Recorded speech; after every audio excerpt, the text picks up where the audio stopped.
Si vous êtes guidé par le Saint-Esprit, vous allez devoir apprendre à dire non à certaines choses auxquelles vous dites peut-être oui en ce moment, bien que votre cœur n'est vraiment pas en accord avec vous. Bienvenue à La Vie dans la Parole avec Joyce Meyer. La Vie dans la Parole est un ministère d'entraide basé sur un enseignement solide et pratique pour une application de la parole de Dieu. Votre réponse est dans la parole de Dieu. Et laissez-moi vous dire, le Seigneur est capable de vous guérir là où vous souffrez. La Vie dans la Parole est un ministère international qui atteint le monde par le cœur de Dieu. Et voici aujourd'hui pour vous l'occasion d'expérimenter la vie dans la parole avec Joyce Meyer.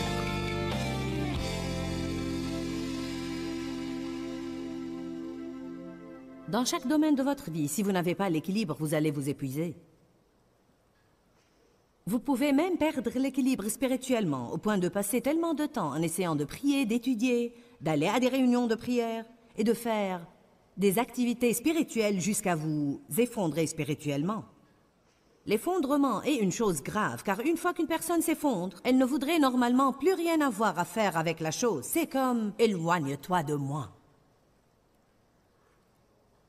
Je me rappelle une fois que j'avais fait 13 conférences d'affilée, 13 week-ends d'affilée.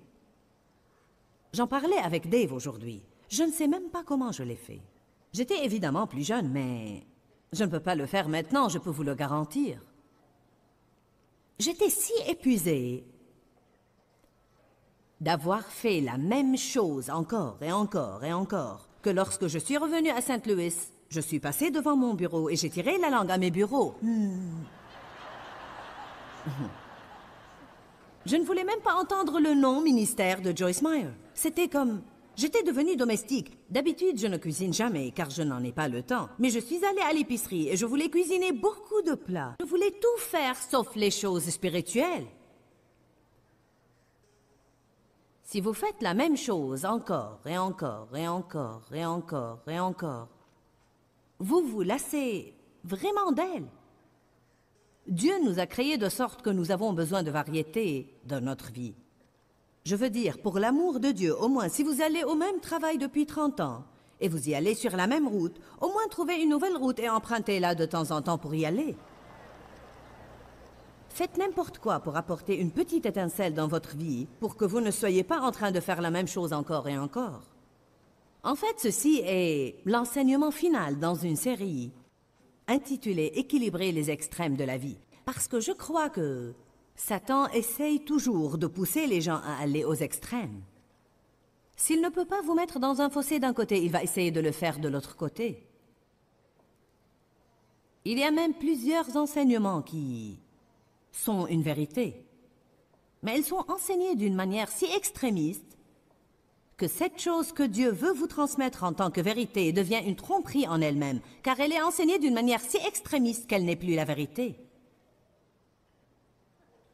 Comme je l'ai dit ce matin, vous pouvez trouver un livre sur n'importe quoi, et vous pouvez étudier la Bible, et vous pouvez choisir certaines écritures et leur faire dire presque tout ce que vous voulez.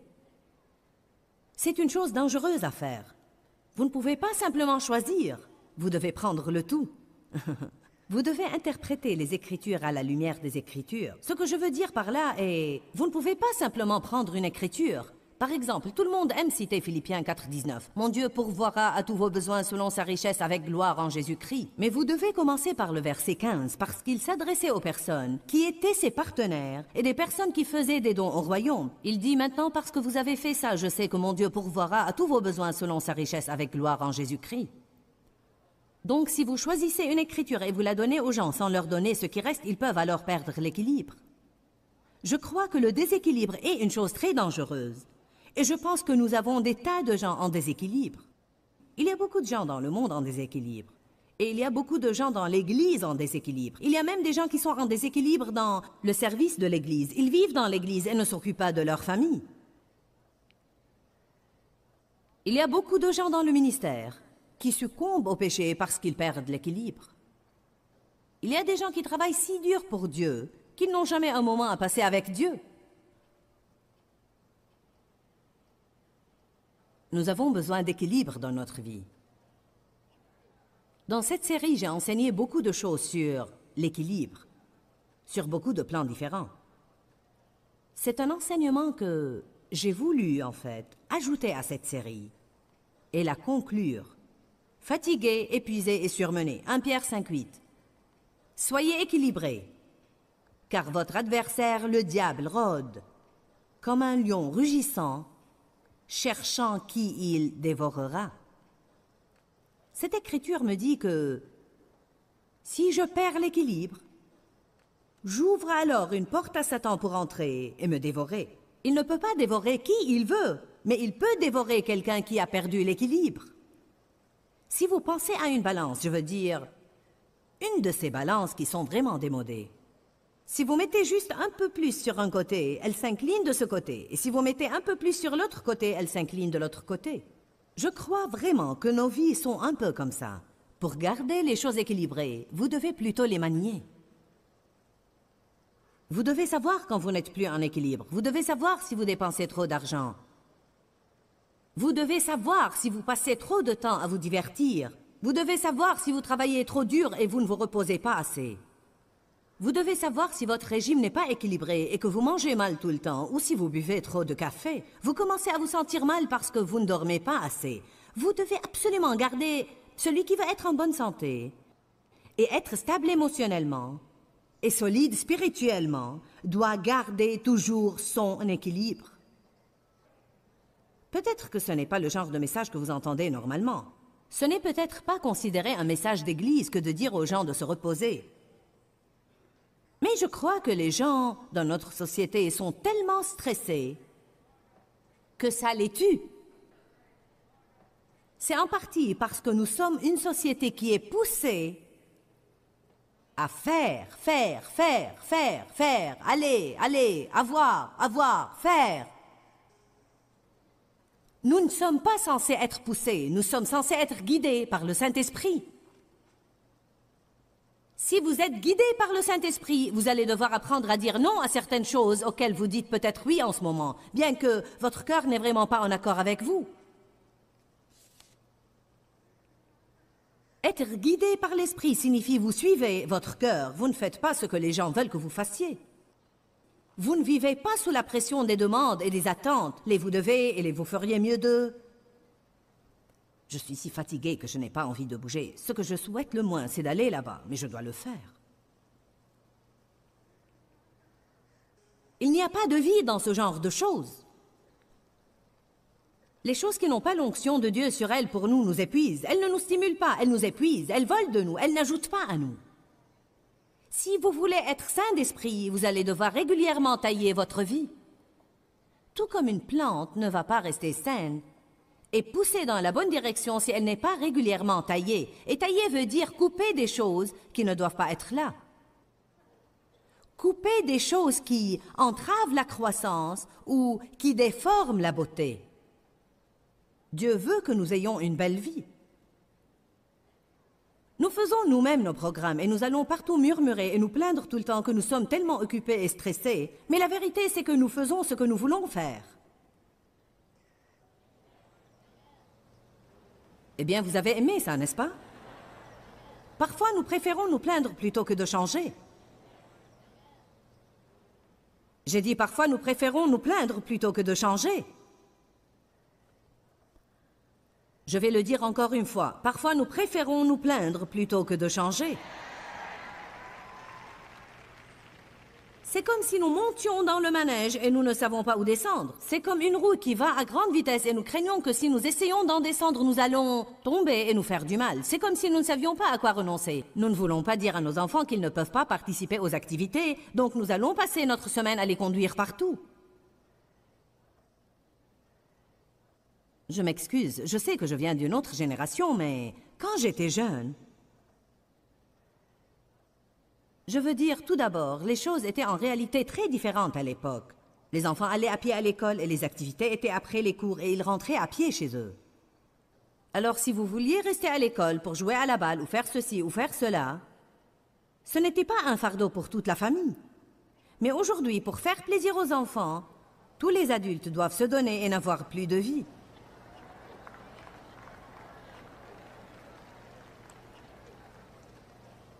Eh bien, nous voulons que nos enfants participent. Ils doivent participer, mais ils ne doivent pas participer à tout. Pourquoi devez-vous toujours être celui qui doit payer le prix? Partagez-le avec la famille. Faites certaines choses que vous voulez faire, laissez-les faire certaines choses qu'ils veulent faire. Mais quand une personne fait tout ce qu'elle veut et une autre personne est toujours en train de payer, les choses deviennent déséquilibrées. Si nous laissons les gens faire tout ce qu'ils veulent, nous leur apprenons à être égoïstes. Et ainsi, ils auront des problèmes dans leur mariage. Des problèmes quand ils vont sortir et essayer de survivre. Nous sommes tous accros aux distractions. Je trouve intéressant qu'il y ait des milliards de dollars dépensés sur les distractions et les gens ne semblent toujours pas être assez divertis. Je peux presque vous garantir que la plupart d'entre vous se sont divertis davantage ici ce soir que dans la plupart des lieux de distraction coûteuses pour lesquels vous payez votre argent.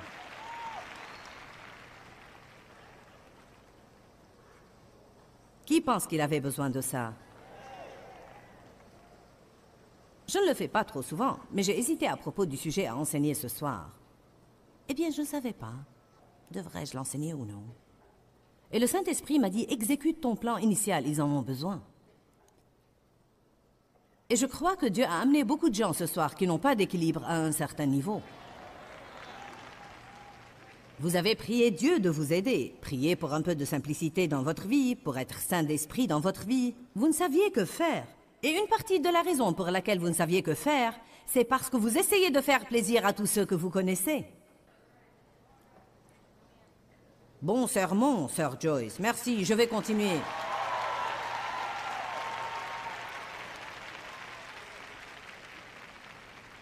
Il est impossible de faire plaisir à tout le monde.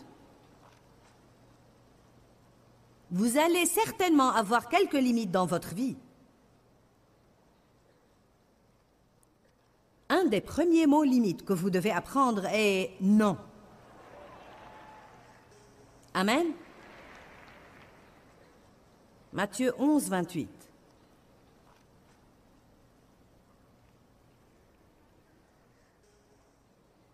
Je crois que Dieu va exiger de certains d'entre vous de faire quelques changements.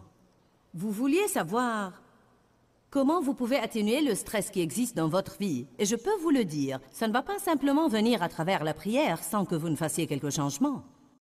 Nous pouvons apprendre à avoir une différente approche aux choses et nous calmer en nous occupant des choses. Nous pouvons faire tout ce que nous pouvons faire pour essayer de garder la paix. Mais la vérité, c'est que si vous faites trop de choses, vous allez être stressé.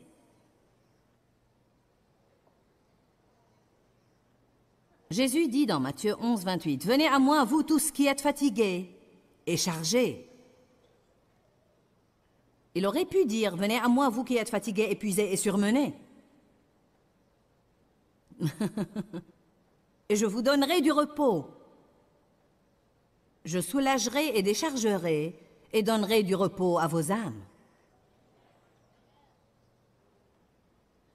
Chaque fois que nous sentons que nous sommes sur le point de nous effondrer, nous devons aller à Jésus.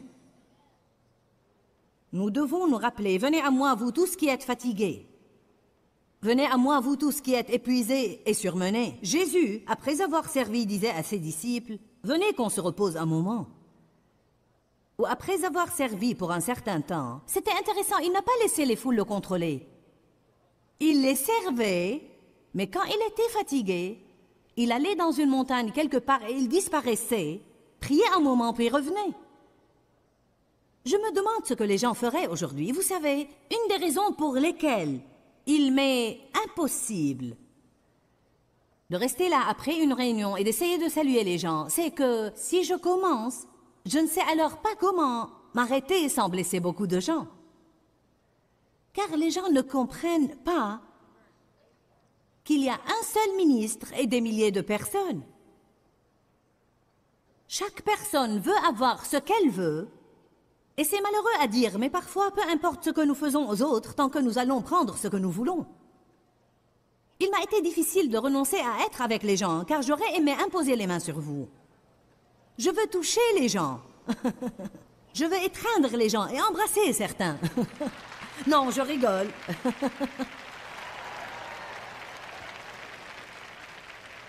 Ce n'est pas forcément amusant d'entrer par la porte de derrière et de venir ici, puis sortir par la porte de derrière et toujours avoir à m'éclipser furtivement.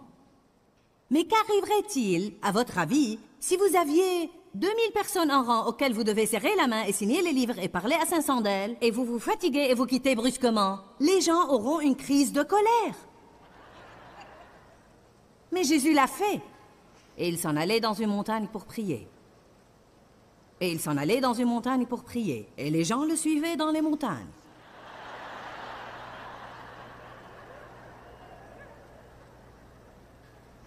Allez maintenant. Vous devez vous éloigner avant de vous éloigner. Vous ne l'avez pas saisi, n'est-ce pas? Vous devez vous éloigner de tout avant de vous en éloigner physiquement, mentalement, émotionnellement ou de n'importe quelle façon. Savez-vous pourquoi les gens sont si tendus aujourd'hui, sont si nerveux, sont tout le temps à la limite? Avez-vous remarqué combien tout le monde est à la limite? Vous feriez mieux de ne pas franchir la ligne dans le trafic. Car maintenant, nous avons la rage de la rue. Les gens ne se contentent plus de klaxonner, ils risquent de tirer sur vous. C'est très dangereux là-bas. Pourquoi on est comme ça? Parce que nous sommes... Je ne peux plus supporter.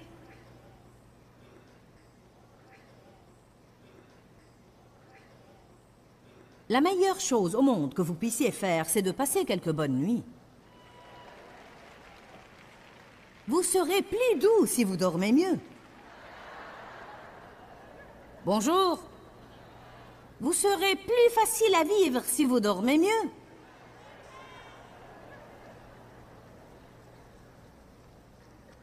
Je murmurais à propos de mon programme une fois et Dieu m'a dit, Joyce, toi tu fais la chose. Je ne t'ai jamais dit de faire tout ça. Pourquoi nous sentons-nous si contraints à faire autant, à faire tout ce qui pourrait être fait et à faire tout ce que tout le monde fait, à être engagé en tout et savoir tout et écouter tout et être partout? Alléluia! Allez à Exode. Nous allons devoir revenir aux 10 commandements. Exode 21. Alors Dieu prononça toutes ces paroles. Je suis l'Éternel ton Dieu, qui t'ai fait sortir du pays d'Égypte, de la maison de servitude. Numéro 1, tu n'auras pas d'autre Dieu devant ma face. Tu ne te feras point d'image taillée pour te prosterner et la servir. Verset 7. Tu ne prendras point le nom de l'Éternel ton Dieu en vain. Verset 8. Souviens-toi du jour du repos pour le sanctifier. Éloigne-toi du travail ordinaire et consacre-toi à Dieu. Tu travailleras 6 jours et tu feras tout ton ouvrage. Mais le 7e jour est le jour du repos de l'Éternel ton Dieu. Tu n'y feras aucun ouvrage, ni toi, ni ton fils, ni ta fille, ni ton serviteur, ni ta servante, ni ton bétail, ni l'étranger qui est dans tes portes. Car en 6 jours l'Éternel a fait les cieux et la terre, la mer et tout ce qui y est contenu, et il s'est reposé le 7e jour. C'est pourquoi l'Éternel a béni le jour du repos et l'a sanctifié et l'a mis à part pour ses desseins. Maintenant, je savais que ça allait être vraiment calme après avoir lu ça. Car tout de suite, les gens pensent, eh bien, le jour du repos est sous la loi. L'est-il vraiment? Ou ne l'est-il pas? Laissez-moi vous dire pour ne pas vous rebuter avant même de commencer. Non, je ne pense pas que nous devons vivre sous la loi. Je ne crois pas que nous devons ne rien faire. De 6 heures du soir le samedi à 6 heures du soir le dimanche. Mais je crois qu'il y a un principe là. Et si nous persistons à l'ignorer, nous tomberons malades. Nous n'ignorons pas les autres commandements. Nous ne pensons pas que l'adultère est permis. Nous ne disons pas « Tu ne commettras point d'adultère, c'était sous la loi ». Nous ne disons pas « Tuer quelqu'un n'est plus un problème, car c'était sous la loi ». Non, car Dieu écrit sa loi dans nos cœurs. Et nous ne faisons pas ces choses, car nous ne voulons pas faire ces choses. Vous ne devriez pas travailler tout le temps non plus. Mais vous le faites. Et en le faisant, vous brisez un des commandements de Dieu. Vous brisez la loi du repos. Chaque fois que nous brisons des lois spirituelles ou des lois naturelles, nous allons en payer le prix.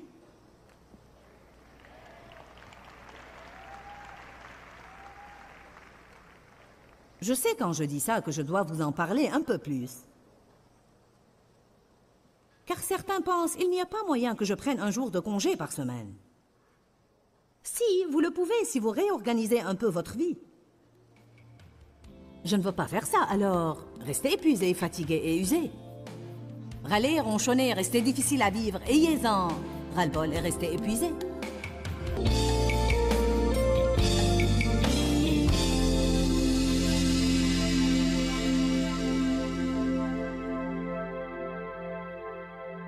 Nous avons intitulé notre enseignement « Fatigué, épuisé et surmené ». Et je suis sûre que quand vous avez vu ce titre, 1 million de vous ont dit « Amen, j'avais besoin de ça aujourd'hui ».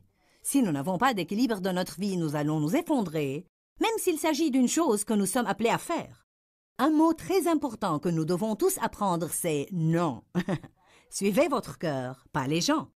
Nous voulons tous jouir de notre vie. Et pour faire cela, nous devons rétablir l'équilibre dans tous les domaines de notre vie. Encore une fois, vous devez suivre les conseils du Saint-Esprit. Vous ne pouvez pas faire ce qui fait plaisir aux gens tout le temps et vous ne pouvez même pas faire ce qui vous fait plaisir tout le temps. Il y a une partie de nous qui est guidée par l'Esprit, ou du moins cherche à l'être, et il y a une autre partie de nous qui est la partie charnelle. Parfois, je veux faire des choses qui ne sont pas bonnes pour moi. Ensuite, je détecte la sagesse du Saint-Esprit en moi qui me dit « ce n'est pas une bonne chose ». Et je dois faire un choix. Nous devons mener des vies équilibrées. Pour clôturer aujourd'hui, je veux juste prier pour que vous ayez l'équilibre dans votre vie. L'équilibre dans votre vie spirituelle et dans votre vie physique. Je veux prier pour que tout dans votre vie soit équilibré. Père, nous venons à toi au nom de Jésus.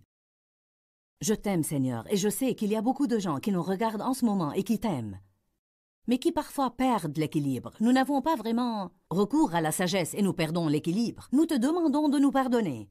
Et Seigneur, je te prie d'orienter ta lumière sur tout point dans leur vie qui n'est pas en équilibre et de leur donner la grâce de faire le changement qu'il faut pour qu'ils soient des flambeaux pour toi au lieu de brûler et de s'effondrer.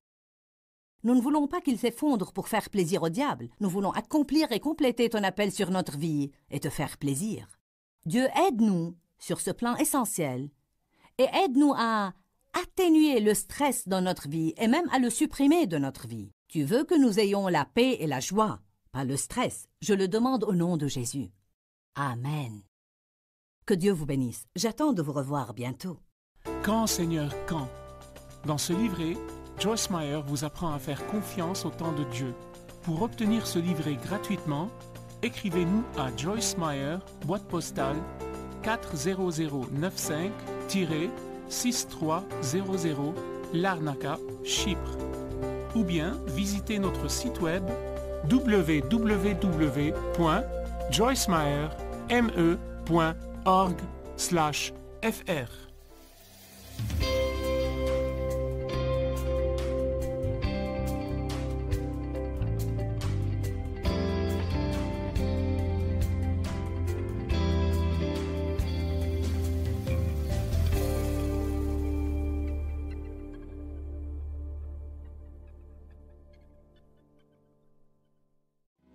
Dieu vous donnera des idées créatives si vous allez à lui et dites « Dieu, je veux vraiment redresser ma vie, je veux porter du fruit, j'aime travailler dur, je veux faire tout ce que tu m'as appelé à faire, mais je veux aussi en jouir et je ne veux pas perdre la tête en même temps. » Bienvenue à La Vie dans la Parole avec Joyce Meyer. La Vie dans la Parole est un mini...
d'entraide basé sur un enseignement solide et pratique pour une application de la parole de Dieu. Votre réponse est dans la parole de Dieu. Et laissez-moi vous dire, le Seigneur est capable de vous guérir là où vous souffrez. La vie dans la parole est un ministère international qui atteint le monde par le cœur de Dieu. Et voici aujourd'hui pour vous l'occasion d'expérimenter la vie dans la parole avec Joyce Meyer.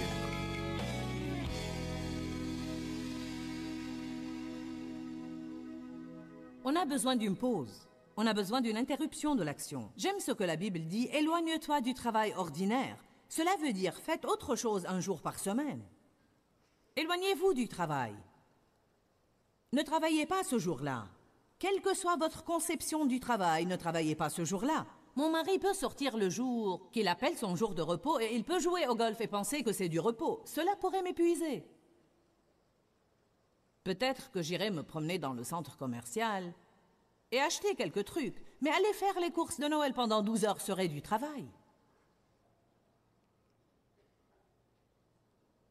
Quel que soit le travail pour vous, vous devez arrêter de travailler un jour par semaine et vous devez consacrer ce jour à Dieu, peu importe quel jour c'est. Vous pourriez lire un livre qui dit que ça doit être le samedi, un autre livre qui dit que ça doit être le dimanche. Vous pourriez lire un livre qui dit n'importe quoi, mais vous devez vous décider à ce propos. Moi, je ne sens pas que ça doit être un jour spécifique par semaine, mais je crois que ça doit être régulier et qu'un jour sur 7, nous devons nous reposer.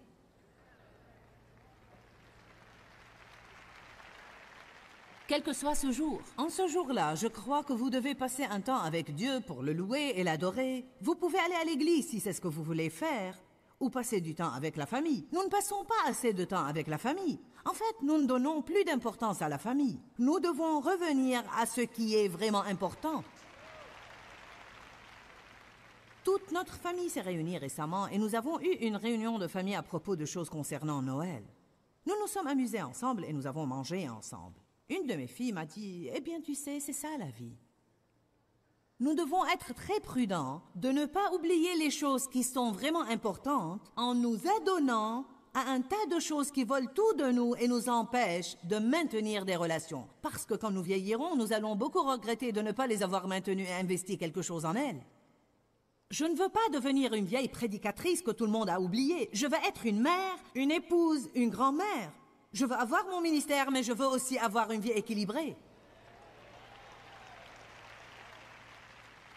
Je ne veux pas me laisser tellement entraîner par cette seule chose que si pour une raison ou pour une autre, je ne peux plus la faire, je n'aurai plus aucune vie.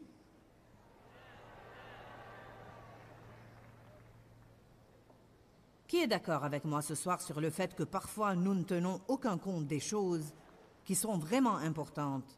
Vous savez, les gens n'investissent plus de temps dans les relations. Pas vraiment. Passons plus de temps à développer de bonnes relations. Vous ne pouvez pas être un bon ami et ne jamais investir du temps dans cette amitié. Nous portons tous notre affairement comme un badge.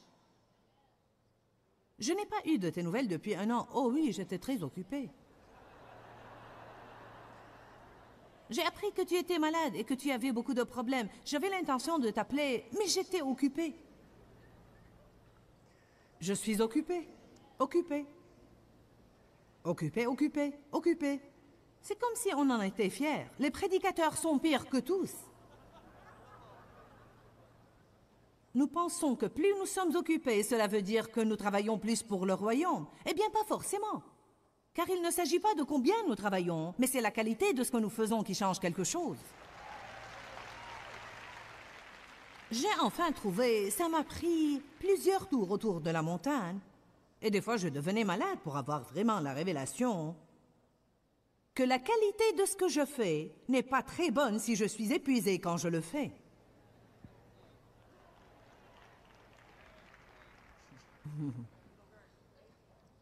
Je ne veux pas que les gens qui travaillent avec moi soient épuisés, usés, à cause des activités de leur semaine. Je veux qu'ils soient pleins d'entrain et prêts à servir les gens qui viennent demander de l'aide. Je ne veux pas que mes employés viennent au travail tellement fatigués que vous pouvez à peine leur parler. Je ne leur paye pas pour venir au travail épuisé et votre patron ne vous paye pas pour venir au travail épuisé. Par conséquent, une partie de votre travail, c'est de passer une bonne nuit afin que quand vous venez au travail, vous puissiez bien travailler.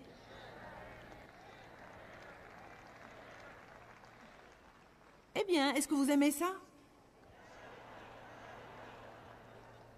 Si vous faites une chose différente, toutes les autres choses vont vous sembler nouvelles de nouveau. Dans Exode 31, ils étaient punis de mort s'ils n'observaient pas le sabbat. Je ne vous dis pas que vous allez mourir si vous n'observez pas le sabbat, mais que vous n'allez pas vous sentir très bien si vous ne vous reposez pas. Vous qui êtes plus jeunes, dans vos vingtaines ou trentaines, chaque 10 ans, vous allez remarquer un petit changement dans votre corps.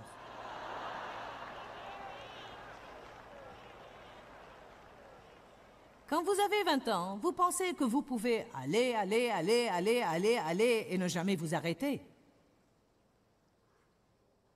Combien d'entre vous remarquent que chaque fois qu'ils ajoutent 10 ans à leur vie, quelque chose se produit?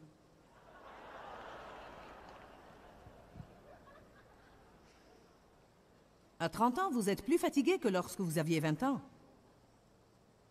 Vers 40 ans, vous commencez à avoir des indigestions de temps en temps.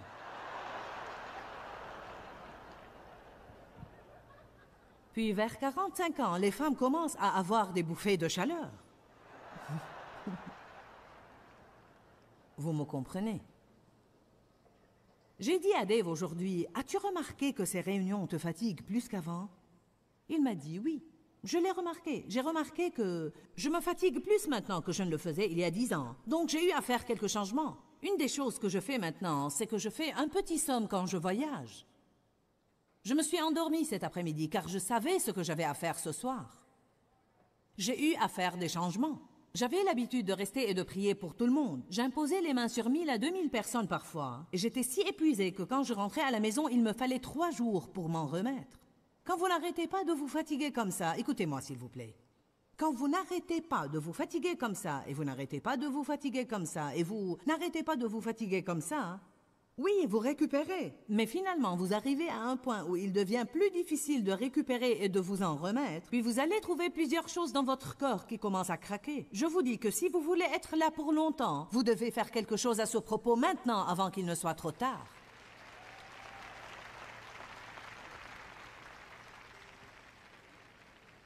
Passer une bonne nuit vous prépare pour la journée. Et une bonne journée de congé, pour vous reposer, vous prépare pour la semaine. Ce n'est pas une loi, c'est un principe. Dans Marc 2, 27, la Bible dit « L'homme n'a pas été fait pour le sabbat a été fait pour l'homme. » Romains 14 dit « Tous les jours sont égaux. » Je loue le Seigneur chaque jour, j'aime Dieu chaque jour. Je ne pense pas que je dois l'ignorer toute la semaine et puis mettre un jour de côté où je deviens vraiment spirituel. Puis les 6 jours qui suivent, je reviens à vivre tout à fait comme tout le monde. Donc, sous la nouvelle alliance, il y a quelques changements, mais vous ne pouvez pas ignorer le principe du repos. C'est une loi, tout juste, comme il y a des lois concernant le manger, les semailles et la moisson. Il y a toutes sortes de lois, et nous ne pouvons pas briser les lois de Dieu et ne pas en payer le prix. Même si nous essayons de le faire au nom de Dieu. Épaphrodite a travaillé si dur dans le ministère qu'il a failli mourir. Il a travaillé si dur qu'il a failli mourir. Même si vous le faites au nom de Jésus, vous allez quand même payer. Dites non à quelques trucs. Exercez-vous, dites non.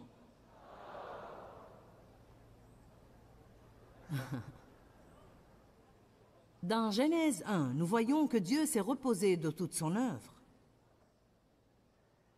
Le Seigneur a eu à me dire, même moi, je me suis reposé. Il ne s'est pas reposé parce qu'il était fatigué, mais qu'est-ce qu'il a fait? La Bible dit, il s'est arrêté et il a joui du fruit de son œuvre. Qu'est-ce qu'il a fait? Il s'est arrêté et il a joui du fruit de son œuvre. Pour certains d'entre vous, le mari et la femme travaillent car ils veulent acheter une maison. Mais maintenant, vous l'avez, et vous n'avez jamais le temps d'en jouir. Car maintenant, vous travaillez toute la semaine, puis les week-ends, vous devez la nettoyer, aller à l'épicerie, faire la lessive, faire le repassage, prendre les enfants ici et là. Lundi, mardi, mercredi, jeudi, vendredi, samedi, dimanche, lundi, mardi, mercredi, jeudi. C'est comme un manège. Je vais vous aider à en descendre si seulement vous m'écoutiez. Même la Terre devrait se reposer 1 an sur 7, parce que sinon elle ne serait plus productive. Si vous ne vous reposez pas, vous allez réduire votre productivité. Vous allez étouffer votre créativité si vous êtes fatigué tout le temps. Nous avons des dons et des talents tellement au-delà de ceux dont nous nous servons que c'est incroyable. Mais la plupart des gens sont si épuisés la plupart du temps qu'ils n'ont envie de rien faire. Maintenant, nous avons tous ces nouveaux groupes de maladies, les maladies du système immunitaire. À quoi revient beaucoup de ça? Nous épuisons nos corps avec le stress. Je l'ai fait. Je l'ai fait 2 ou 3 fois. Je l'ai payé et je suis toujours en train de le payer dans certaines parties de mon corps parce que j'avais exagéré.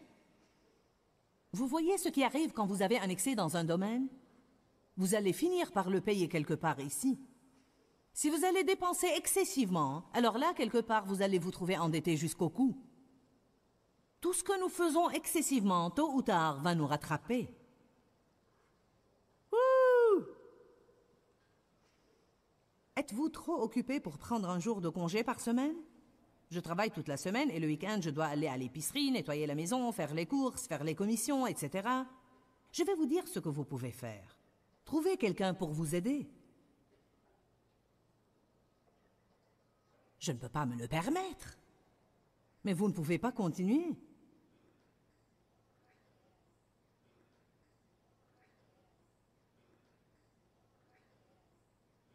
Si vous ne pouvez pas avoir une aide régulière, que quelqu'un vous nettoie la maison 1 fois par mois. Si vous le pouvez, amenez quelqu'un chaque 2 semaines ou amenez quelqu'un chaque semaine. Certains d'entre vous sont tout à fait comme, eh bien, toutes mes amies travaillent, elles n'ont pas de gouvernante. Vous devez savoir quels sont vos besoins et commencer à satisfaire vos besoins. N'essayez pas d'être comme tous les autres. De quoi avez-vous besoin? Ceci pourrait être un des messages les plus spirituels que vous ayez jamais entendus. Car ce que je veux vous montrer, c'est que lorsque vous êtes épuisé tout le temps, ça affecte votre vie spirituelle. Vous ne voulez pas prier, ni lire, ni étudier, ni marcher selon le fruit de l'esprit. Vous n'entendez plus de Dieu, vous n'êtes plus sensible aux besoins des autres. Vous êtes fatigué. Ensuite, nous agissons d'une manière déplaisante. Je ne devrais pas agir comme ça, mais je suis fatigué.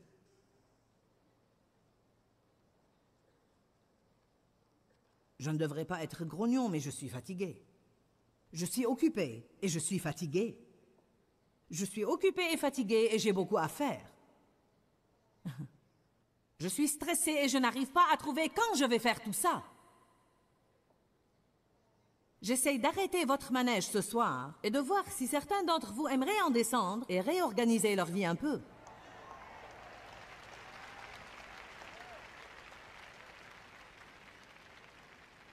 Parfois, je me lasse d'écouter les gens qui disent combien ils sont occupés et qui refusent de faire quelque chose à ce propos.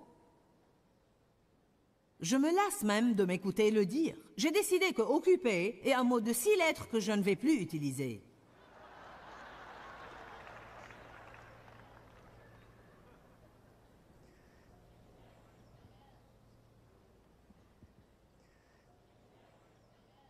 Prenez le temps de jouir de cette maison que vous avez travaillé pour acheter. Peut-être que vous envoyez votre fils au collège. C'est bien, mais si vous n'avez plus le temps de le voir...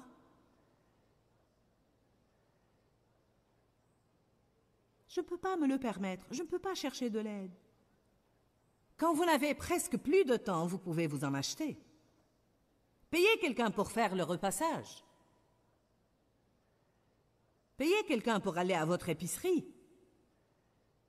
Achetez en ligne et payez quelqu'un pour la livraison. Faites quelque chose, trouvez quelque chose que vous pouvez faire pour vous acheter un peu d'équilibre mental.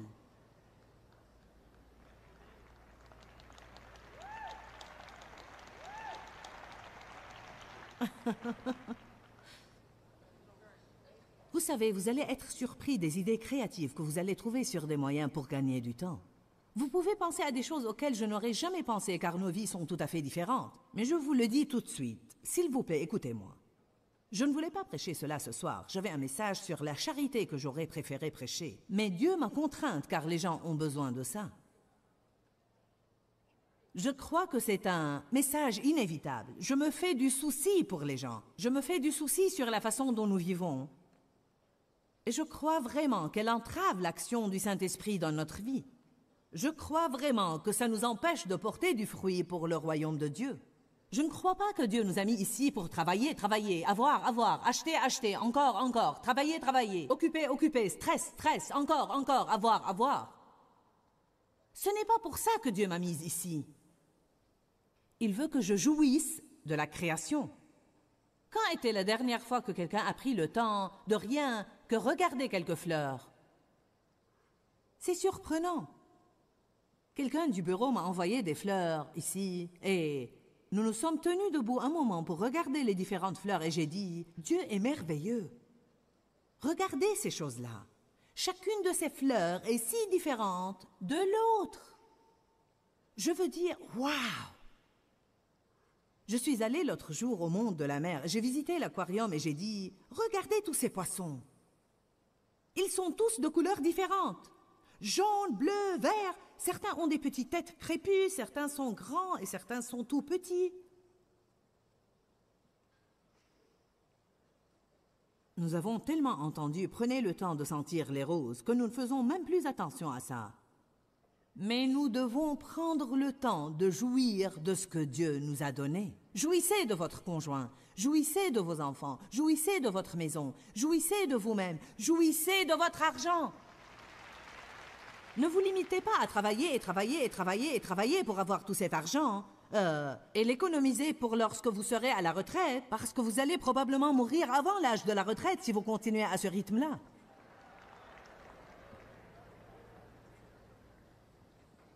Je suis pour l'épargne, mais je suis aussi pour la dépense. J'aime dépenser mon argent. J'aime bénir les gens. Je veux laisser un héritage à mes enfants, mais je préfère les bénir maintenant, pendant qu'ils en ont besoin, au lieu d'attendre qu'ils aient leur propre argent et qu'ils n'aient pas besoin du mien après ma mort, car je compte m'éterniser là.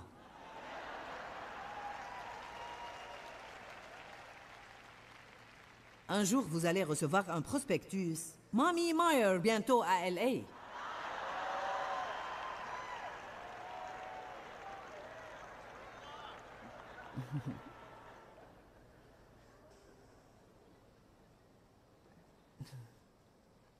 Ça va si vous avez besoin d'aide.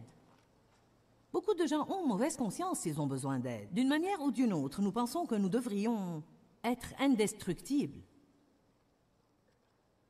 Quand vous avez de l'aide, traitez bien ceux qui vous aident. Ils resteront avec vous. Soyez-leur une bénédiction. Eh bien, je vous le dis, je donne à ma gouvernante des habits. Je la bénis. Je veux qu'elle reste là et qu'elle nettoie ma maison et repasse mes habits. Je lui donne des chèques cadeaux de temps en temps. Je lui donne de la nourriture de mon frigo. Prends ça avec toi. Soyez bon avec les gens. Si vous êtes bon avec eux, ils vont vous aider. Une autre chose à laquelle j'ai pensé, une façon qui pourrait vous faire gagner du temps, c'est peut-être de prendre un parent retraité, comme une tante ou une mère ou un père ou même un ami retraité, qui aimerait vraiment faire quelque chose mais qui ne peut plus travailler. Payez-lui un petit supplément, juste pour vous cuisiner quelques plats que vous pouvez surgeler et mettre au congélateur, afin que lorsque vous rentrez tard à la maison, vous n'ayez pas à vous embêter à cuisiner. Il serait absolument impressionnant de voir quel genre d'idées créatives un public de cette envergure peut trouver sur les moyens de gagner du temps. Dieu vous donnera des idées créatives si vous allez à lui et dites « Dieu, je veux vraiment redresser ma vie, je veux porter du fruit, j'aime travailler dur, je veux faire tout ce que tu m'as appelé à faire, mais je veux aussi en jouir et je ne veux pas perdre la tête en même temps. Tu dois me montrer comment changer. Tu dois me montrer comment je peux gagner du temps. » Ensuite, quand vous gagnez du temps, n'allez pas utiliser ce temps pour ajouter à votre vie une autre chose insensée dont vous n'avez pas besoin. J'ai eu la journée la plus sensationnelle hier. Nous nous sommes levés. J'ai dit, Dave, restons là à l'hôtel toute la journée. Nous avons prié, et nous avons étudié, et nous avons fait la grasse matinée, et nous avons fait la sieste. Nous sommes descendus et nous avons mangé, nous sommes remontés et nous nous sommes assis et nous avons regardé par la fenêtre et nous avons prié. Vous avez tous besoin de ça de temps en temps. Vous avez besoin d'une journée complète où vous ne faites absolument rien sauf ce que vous voulez faire. Allez vous faire un massage. Ou même une manucure. Tout ce que vous avez envie de faire, faites-le.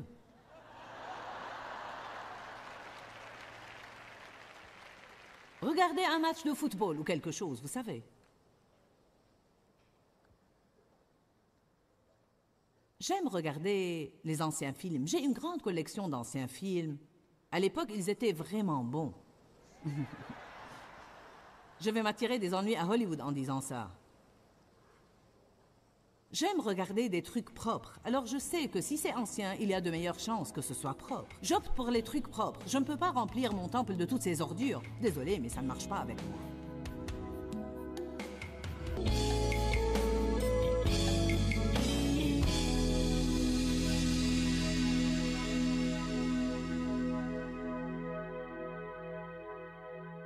Nous avons intitulé notre enseignement « Fatigué, épuisé et surmené ». Et je suis sûre que quand vous avez vu ce titre, 1 million de vous ont dit « Amen, j'avais besoin de ça aujourd'hui ».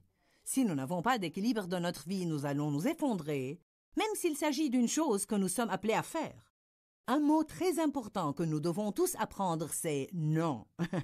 Suivez votre cœur, pas les gens. Nous voulons tous jouir de notre vie. Et pour faire cela, nous devons rétablir l'équilibre dans tous les domaines de notre vie. Encore une fois, vous devez suivre les conseils du Saint-Esprit. Vous ne pouvez pas faire ce qui fait plaisir aux gens tout le temps et vous ne pouvez même pas faire ce qui vous fait plaisir tout le temps. Il y a une partie de nous qui est guidée par l'Esprit, ou du moins cherche à l'être, et il y a une autre partie de nous qui est la partie charnelle.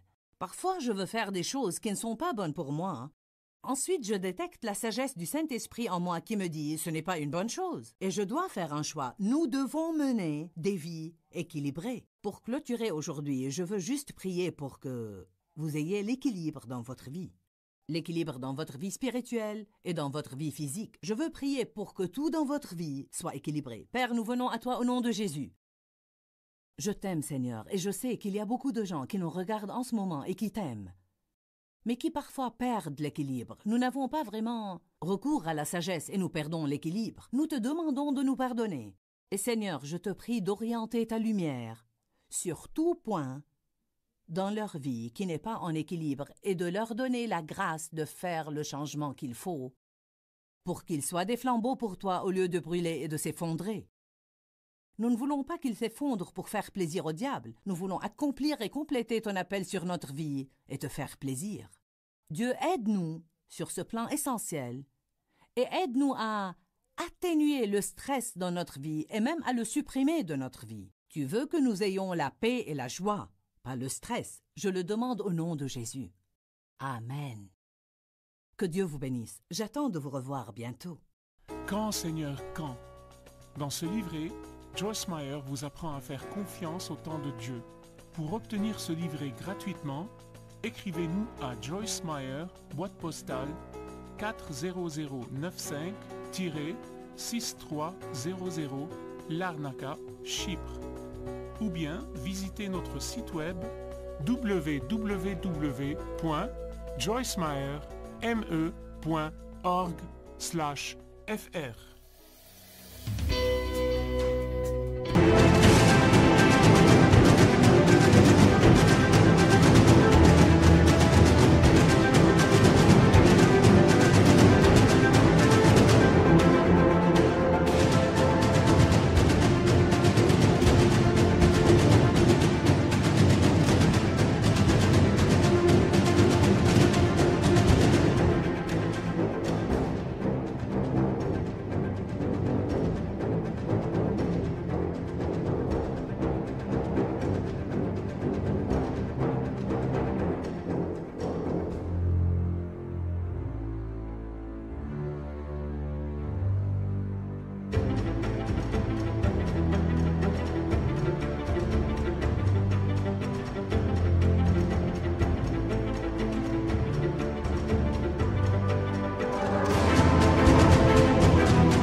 phương trời vẫn nhớ tới quê hương. Người về đây thăm làng Trù quê mẹ và làng Sen quê cha, xúc động bồi hồi người rơi giọt lệ. Thương mái nhà tranh, thương đất mẹ